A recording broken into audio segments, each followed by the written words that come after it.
আসসালামু আলাইকুম এভরিওয়ান। পাগল স্বামী গল্পের ৮ নম্বর পার্ট নিয়ে চলে আসলাম। তো বেশি কথা না বলে চলুন গল্প শুরু করা যাক। মধুজা আয়নার সামনে ঠোঁটে হাত দিয়ে দাঁড়িয়ে আছে। একটু আগে অক্ষর কি করলো সেটাই ভাবছে মধুজা। তার মনটা কিরকম ছটফট করছে। মধুজা জোরে জোরে শ্বাস নেয়, নিজেকে ধাতস্থ করে নিয়ে বলে, এই পাগলা ডাক্তারকে জব্দ করা অসম্ভব, আমাকে পাগলা বানিয়ে দেবে একদম। অক্ষর হসপিটালে চলে গেছে, বর্ণ গেস্ট রুমে আছে, মিলন হাসানও অফিসের কাজে চলে গেছেন। একা বাড়িতে থাকতে মধুজার ভীষণ বোরিং লাগছে। কিছুক্ষণ ফোন ঘাটাঘাটি করে বিরক্তিতে মুখ মুখ দিয়ে চ জাতীয় শব্দ উচ্চারণ করে। আচমকা ফেসবুকে আরহাকে অ্যাক্টিভ দেখে তাকে নক করে মধুজা। কিছু কথাবার্তা বলে এক পর্যায়ে বলে, বাড়িতে কেউ নেই, আমার ভীষণ বোরিং লাগছে, তুই একটু আসতে পারবি?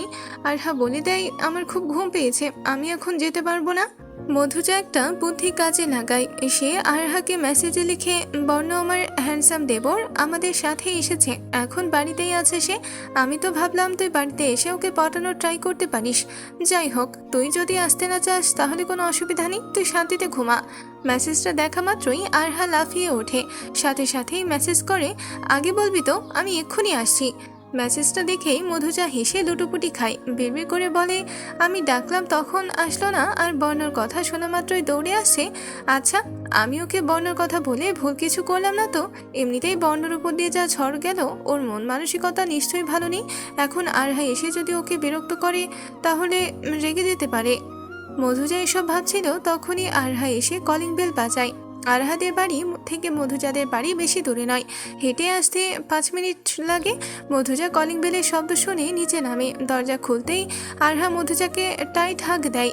ইয়ার, বিয়ের পর তুই মোটা হয়ে গেলি নাকি? মার খাবি কিন্তু। আচ্ছা বাদ দে, তোর দেবর কোথায়? ওর খবর নিয়ে তোর কি?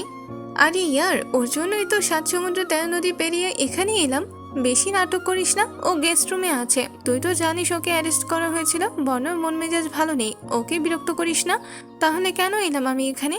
চল আমরা বসে গল্প করি। আচ্ছা চল, কি আর করার। আরহা বসে বসে মধুজার সাথে গল্প করছিল, এমন সময় বর্ণ সেখানে চলে আসে। বর্ণকে দেখেই আরহা খুশি হয়ে যায়, বর্ণ দিকে তাকিয়ে মিষ্টি হাসে। বর্ণ ব্যাপারটাকে গুরুত্ব না দিয়ে মধুজাকে বলে, ভাবি আমি একটু বাইরে থেকে আসছি। যাবে? কিন্তু তুমি তো এখানকার কিছুই চেনো না। আরহা লাফিয়ে বলে ওঠে, কোনো ব্যাপার না, আমি ওনাকে চারপাশটা ঘুরিয়ে আনবো। তার কোনো দরকার নেই, আমি ছোট বাচ্চা নই, একাই যেতে পারবো।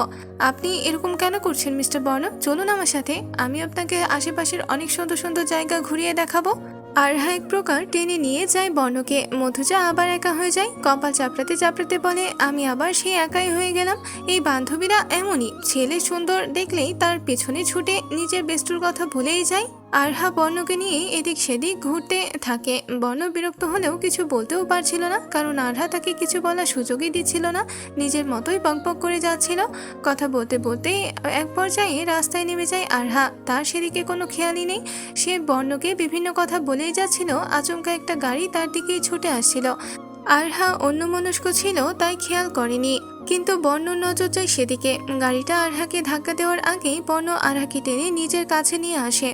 আরহা বর্ণর একদম বুকের উপর এসে পড়ে। বর্ণর এতটাই কাছে এসে তার হৃদস্পন্দন বেড়ে যায়। বর্ণ এর মধ্যেই আরহাকে নিজে থেকে দূরে সরিয়ে দিয়ে বলে, দেখে চলতে পারেন না নাকি? শুধু মুখই চলে আপনার, অন্য কিছু বোধহয় চলে না। চোখ কান খোলা রেখে হাঁটবেন। আজ আমি ছিলাম জন্য বাঁচিয়ে নিলাম, প্রতিবার আমি থাকবো না।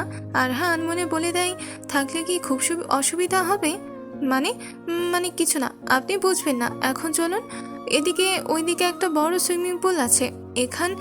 এখন আর কোথাও যাওয়ার মুড নেই, বাড়িতে ফিরে চলুন। আপনার মতো অসচেতন মেয়েকে নিয়ে রাস্তায় চলা ঝুঁকি আর নিতে পারবো না। আরে আমার কথাটা তো শুনুন। বর্ণ কোনো কথা না শুনে মধুজাদের বাড়ি দিকে হাঁটা লাগায়। মধুজা নিজের রুমে চুপচাপ বসেছিল। আজ কেন জানি অক্ষরের কথা খুব মনে পড়ছে তার। অক্ষর থাকলে মধুজাকে এভাবে বোর হয়ে বসে থাকতেই হতো না। কোনো না কোনোভাবে ঠিকই মধুজার সাথে মজা করে হলেও তাকে ব্যস্ত রাখতো। মধুজা এভাবেই এসবই ভাবছিল, তখনই তার অগোচরে কেউ বেডরুমে প্রবেশ করে। মধুজা অন্য চিন্তায় ব্যস্ত থাকায় বুঝতেও পারে না কিছু। অক্ষর রুমে এসে মধুজার পাশে বসে। মধুজা টের পাওয়ার আগেই তার গালে চুমু খায়। আচমকা এই ঘটনায় মধুজা ধরফরিয়ে ওঠে। অক্ষরকে দেখে কিছুটা স্বস্তি পেলেও রাগ দেখিয়ে বলে, আপনি চলে এলেন আমাকে বিরক্ত করতে। উফ, এত জ্বালা আর নেওয়া যাচ্ছে না। অক্ষর নিজের অ্যাপ্রনটা খুলতে খুলতে বলে, তোমাকে নিতে হবে না, আমি তোমাকে নিব কোলে। বলে উঠে দাঁড়িয়ে মধুজাকে কোলে তুলে নেয় অক্ষর। মধুজা থতমত খেয়ে বলে, এই কি করছেন, নামান বলছি। নামাবো তার আগে একটা শর্ত আছে। কি শর্ত? আমার গালে খুব চুলকাচ্ছে। তো আমি কি করব? চুলকানি কমিয়ে দাও। কিভাবে? হামি দিয়ে? ছিছি, অশ্লীল। ছি বলছো কেন? দেখো, যদি কোল থেকে নামতে চাও তাহলে হামি দিতেই হবে হানি।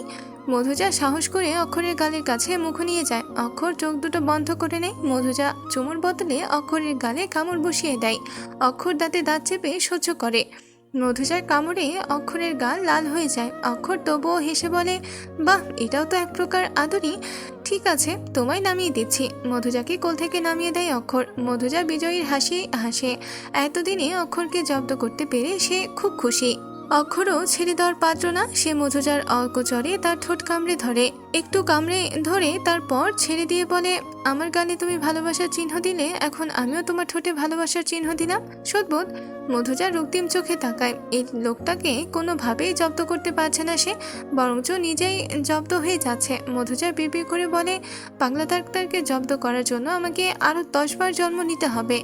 রাতে ডিনারের পর মধুজা সবাইকে ডাইনিং টেবিলে উপস্থিত থাকতে বলেছে। কেউ বুঝতে পারছে না মধুজা ঠিক কি বলতে চাইছে। মিলন, হাসান, বর্ণ, অক্ষর সবাই বসে আছে।